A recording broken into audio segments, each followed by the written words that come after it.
Saudações, gente bonita, mestre Leider aqui falando, em Goiás, 14 horas e 45 minutos. Está um dia quente e o céu nem está azul, ele está ameaçando chuva.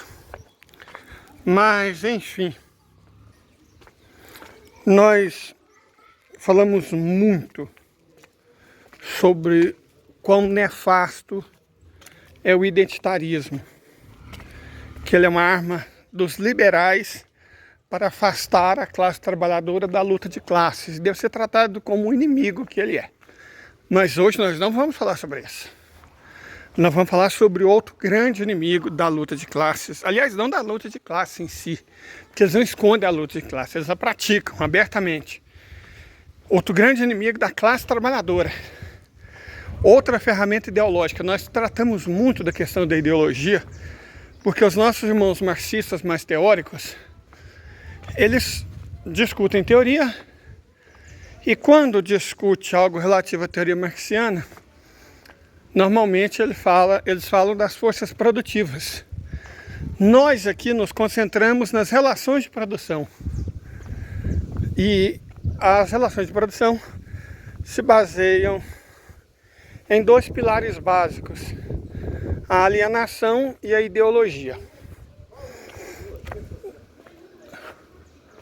Nós discutimos bastante essa questão da ideologia. Teologia do domínio. Traduzindo, nós vamos discutir o papel dos evangélicos na disseminação das práticas e da ideologia capitalista. Muita gente não leva a sério, diz que é só uma questão de escolha religiosa. Gente, mais ou menos as pessoas que negam que existe uma guerra cultural, né? São basicamente as mesmas pessoas. Mas deixa eu explicar uma coisa para vocês. A teologia da prosperidade, nós já falamos sobre ela. Ela é uma aberração teológica. Ela não faz nenhum sentido à luz do cristianismo. Ela não tem nada de cristão. Mas a teologia da prosperidade, se ela ajuda a enriquecer pastor ladrão,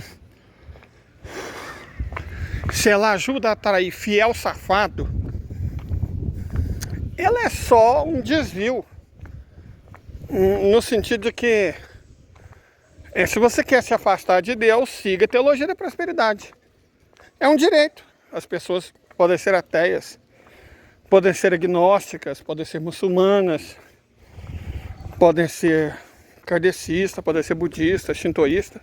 É uma escolha das pessoas. Nesse sentido, a teologia da prosperidade e o satanismo são escolhas diferentes das escolhas cristãs. Então, é aceitável, sabe? De verdade. A pessoa quer ser satanista? Seja. A pessoa quer seguir a teologia da prosperidade? Siga. Sabe? É um direito da pessoa não gostar de Cristo. É um direito da pessoa não querer seguir Cristo. Isso tem que ser garantido no Estado laico. No Estado que aceita, tolera e até trabalha com a noção do pluralismo religioso. Então eu aceito o satanismo e aceito a teologia da prosperidade como opções. Se a pessoa quer ser satanista, cultuar Satanás, cultue. Se a pessoa quer ser evangélica, seja. Entendeu? Isso tem que ficar muito claro. Tem que ficar muito claro. Essas opções têm de estar disponíveis para as pessoas, porque diz respeito à escolha. Eu não sou o maior defensor do individualismo, estou longe disso, afinal, bem longe. Mas eu concordo que as pessoas devem ter direitos e seguir a própria religião, um deles. Então por que eu estou falando? Ou por que eu irei falar da teologia do domínio? Porque aí a questão é outra. Se por um lado a teologia da prosperidade é uma ferramenta para enriquecer pastor safado e para quem quer se afastar de Cristo se sentir em paz, portanto são escolhas, a teologia do domínio tem uma natureza muito diferente. Porque, como o próprio nome indica, é o que ela quer. ela quer a construção de um Talibã evangélico. Ela quer a destruição de todas as ferramentas do Estado que garantam liberdades básicas, que não sejam aquelas que eles aceitam.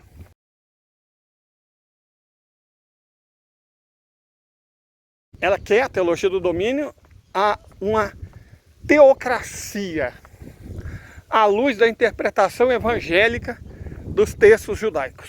Não tem nada a ver com Cristo. Entenderam a diferença? Vou até repetir, para ficar muito claro.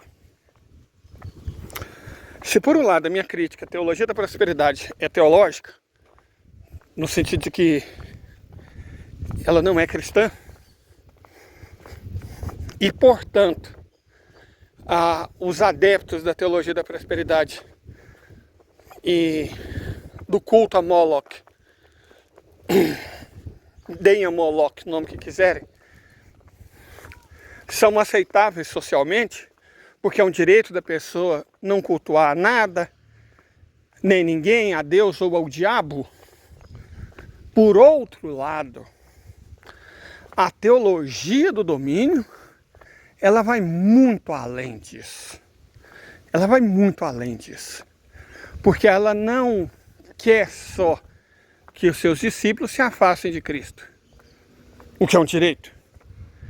Ela quer impor a interpretação deles da vida, da sociedade, principalmente da economia, amarra para todas as pessoas.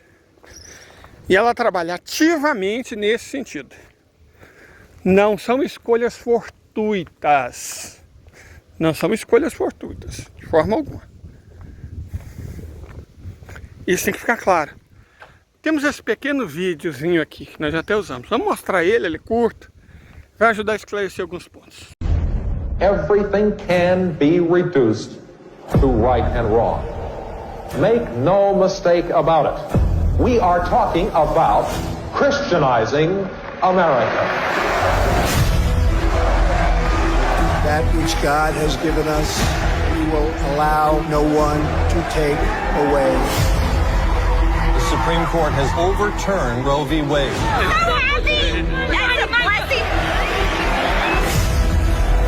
We will make America great again. It's time for us, people, to come out of the churches! Christian nationalism uses religion to justify all kinds of evil.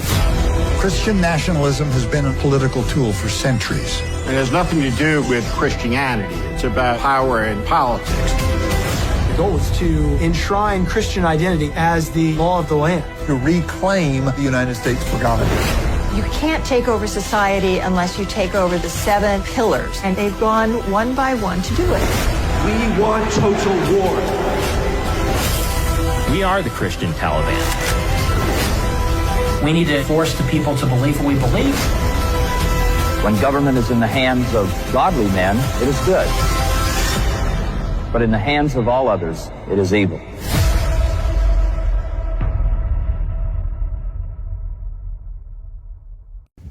Pronto.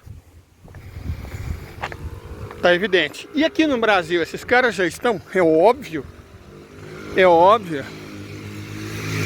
Se a teologia da prosperidade, gente, lembrando que nós, por razões autoevidentes, não vamos citar nomes, né? Qualquer semelhança com a realidade é mera coincidência. Mas vamos supor que, hipoteticamente, nomes hipotéticos, né? Sei lá, Malacraia. Malacraia representa muito bem a teologia da prosperidade. Malacraia representa muito bem. Salvir Bacedo é outro que representa enormemente a teologia da prosperidade. Vamos dizer que exista, sei lá, um pastor boiadeiro, vagabundo até a alma, é outro da teologia da prosperidade. Eles estão nessa pela grana, pelo dinheiro. E os fiéis também, eles se merecem. Não fique com dó de um discípulo do Salvir Bacedo, não. É farinha do mesmo saco, é como se diz em Goiás, é caca do mesmo... Entendeu? Não fica com dó, não. Eles se merecem. Porque a religião deles, a gente tem que aceitar a religião dos outros. A religião deles é enriquecer pastor safado. É um direito. Se a pessoa quer gastar o dinheiro dela enriquecendo pastor safado, quem somos nós para criticar? É um direito.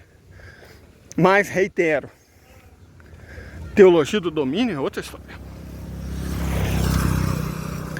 Teologia do domínio quer nos impor uma visão teocrata de sociedade, profundamente relacionada a uma visão de economia, a visão de sociedade. Um dos grandes nomes dessa teologia, discípulo de um armênio, genro de um armênio, não vamos ficar citando o nome desses pulhas, o Norte, vou mostrar a cara dele para vocês.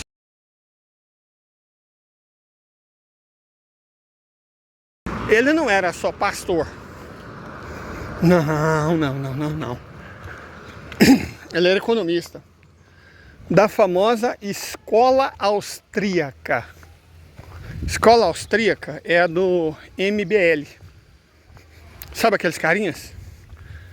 Quase tudo envolvido com corrupção. De todo tipo. Desde perseguir padres até induzir a suicídio. Porto Alegre teve um caso famoso e triste. Passando por elas são fáceis porque são pobres. Sabe esse povo, essa gente? Então, isso é desse movimento. Escola Austríaca, que está para a economia como os evangélicos estão para o cristianismo, ou seja, não são. Não são. O Norte, essa pessoa, o Norte, ele era pastor, teólogo e economista da escola austríaca. Então, acho que mais que ninguém, ele demonstra o profundo vínculo, a profunda associação entre, como eu vou chamar, o ordoliberalismo. Eu amo essa expressão, ordoliberalismo, porque não é neoliberalismo, está muito além de ultraliberalismo. É a barbárie, é Gengis Khan, não, mas Gengis Khan protegia os dele. Gengis Khan protegia os dele. Então, muita direita de Gengis Khan. São vikings, isso. A gente precisa de seres humanos sem nenhuma moral, sem nenhum senso de decência. A gente vai encontrar nos vikings o melhor exemplo. Então, o ordoliberalismo mais rasteiro, misturado com o fundamentalismo evangélico. Eu não vou falar cristão porque eles não são cristãos, né? Com o fundamentalismo evangélico, casados na mesma pessoa, na mesma ideologia, nas mesmas práticas e teorias, juntos, conectados. Dê uma olhada na biografia desse homem, que nós mostramos a foto agora mesmo. Dê uma olhada. Procure saber quem que ele era, o que ele pensava. O finado Paulo Henrique Amorim dizia uma coisa que é extraordinária. O melhor veneno contra rato é a luz. Esses ratos infestam os porões das almas, os porões do pensamento, os porões da sociedade. Eles infectam tudo com a imundície deles, se aproveitando da escuridão. Ninguém sabe quem eles são, ninguém sabe que eles existem, ninguém os denuncia, ninguém fala nada, ninguém alerta. Porque aí, gente, deixa eu falar uma coisa para vocês, com toda a sinceridade do meu coração e da minha alma. Como vocês acham que surgiu o Estado Islâmico? Eu conto nas penitenciárias do Iraque. Quando Saddam Hussein foi derrubado pela mão de acusações ridicularmente falsas, vocês devem se lembrar do ministro, né, secretário de Estado, representante do povo, né? Como é que chama? Representatividade importa. Então ele é um desses que ilustrava a representatividade, o Sr. Colin Powell. Balançou um frasco cheio de sei lá o que, maisena, e disse que era o antrax. Na cara dura, na frente de todo mundo, do planeta inteiro ele mentiu. O Iraque tem armas de destruição em massa. E a CNN batia de noite. O Iraque tem armas de destruição em massa. O Iraque tem armas de destruição em massa. Como mais tarde, a mesma CNN, os mesmos Estados Unidos, acusaram a Síria de ter armas químicas. Inventaram até uns tais capacetes brancos. Certo? Essa mesma raça, essa mesma gente. Então, quando usou-se justificativas falsas para a conquista do Iraque, estava sendo urdido um plano muito mais grandioso. Dominar o Iraque, depois a Síria, né?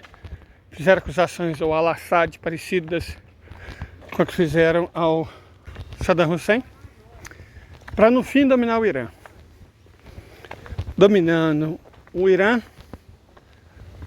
levar a democracia também na Arábia Saudita, Primavera Árabe, né?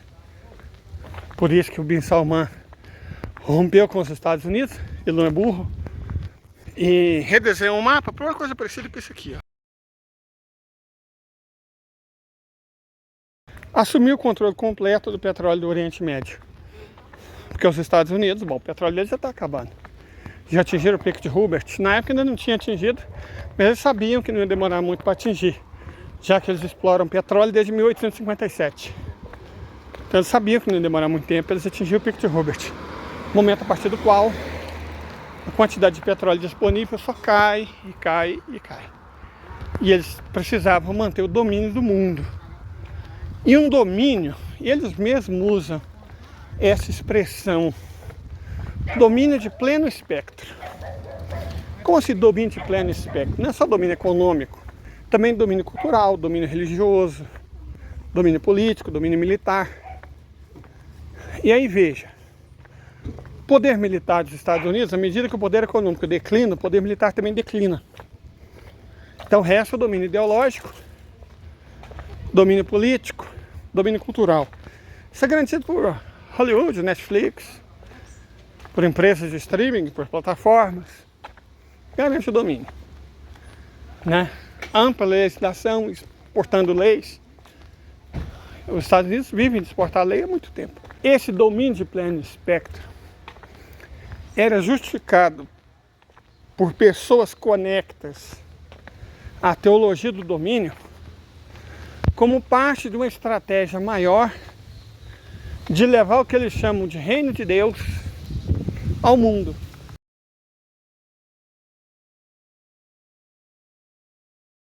Usar o poder político, econômico e militar dos Estados Unidos para impor amarra no mundo inteiro a própria visão de religião.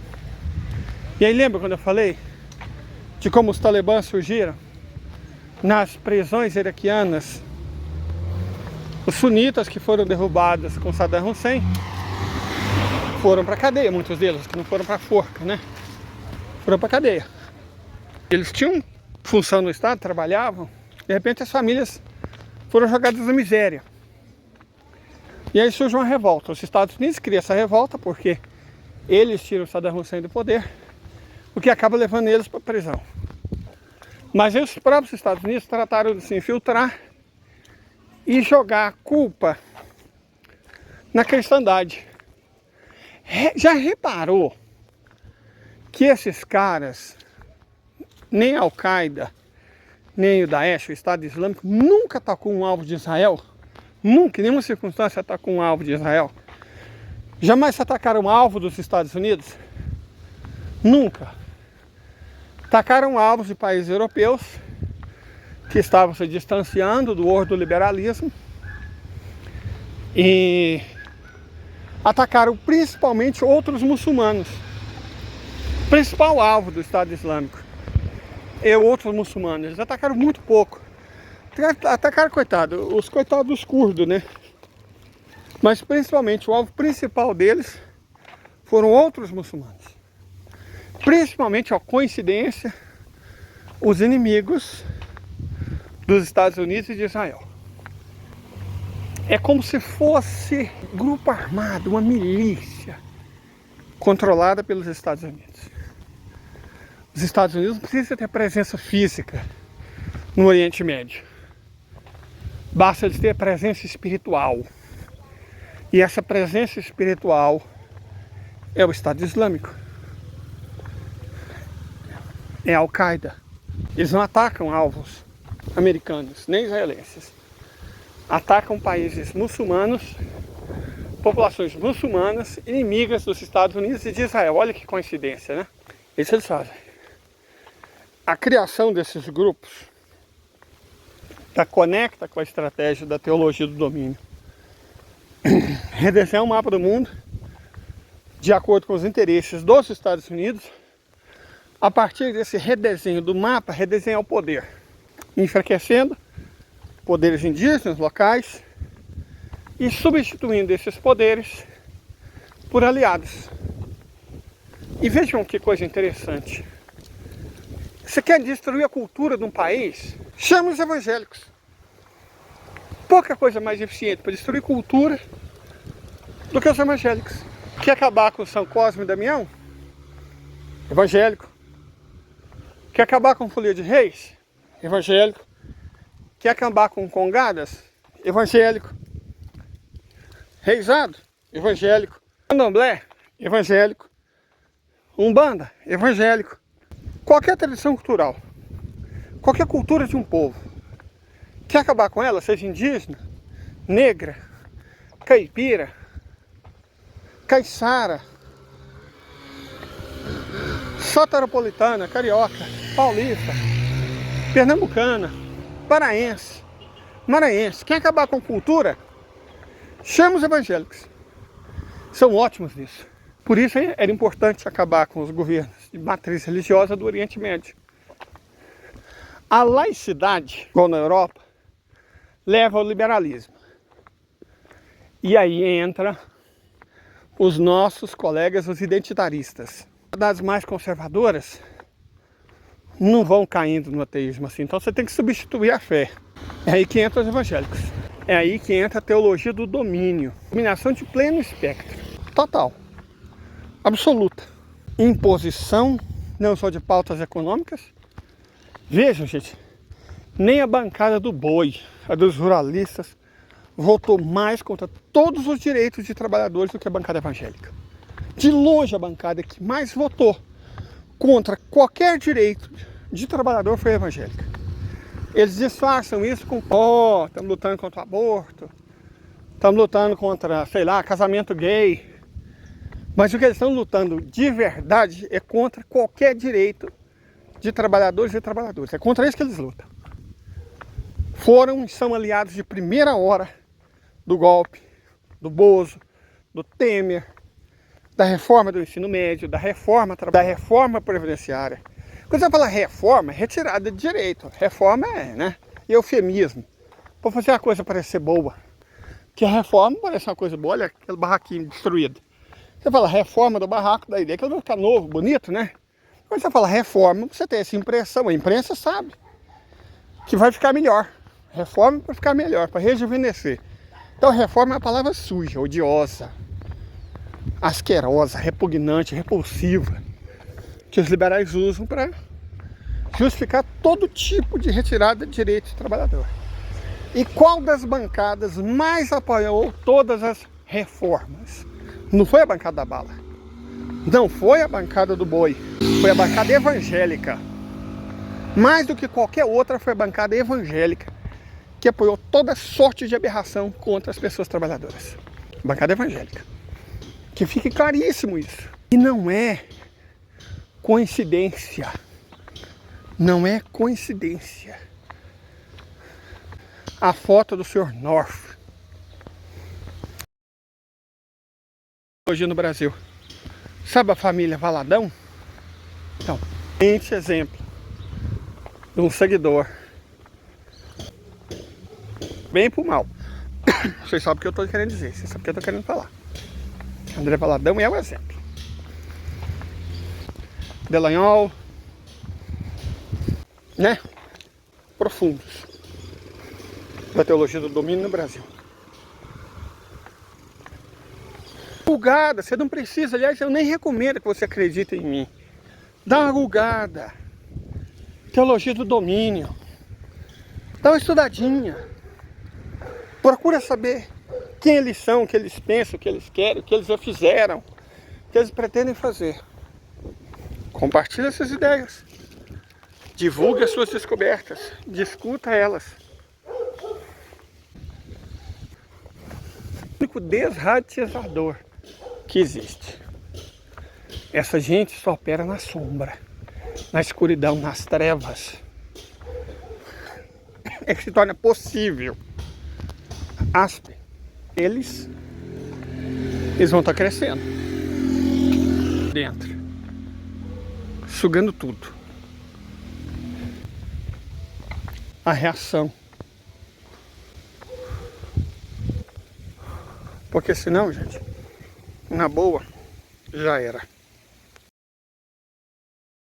Para encerrar, sabem qual a diferença entre conservadores da teologia do domínio e liberais identitaristas?